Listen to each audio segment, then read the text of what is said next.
السلام علیکم ورحمۃ اللہ وبرکاتہ۔ سامعین، آپ دیکھ رہے ہیں یہ قاسمی یوٹیوب چینل۔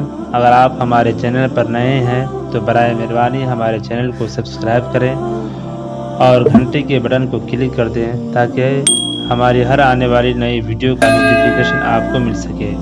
تو آج کا ہمارا ویڈیو ہے نماز کے بعد 3 بار استغفار کیوں پڑھی جاتی ہے۔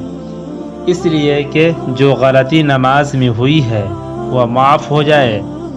اگر کوئی قرآن کی تلاوت کے بعد بھی استغفار پڑھنا چاہے جس سے جو غلطی تلاوت میں ہوئی ہے وہ معاف ہو جائے، یا اور کوئی دعا ہے، جی ہاں، اس کی وجہ یہی ہے کہ نماز میں غفلت وغیرہ کے حوالے سے جو کوتاہی ہوئی وہ استغفار کے ذریعے معاف ہو جائے۔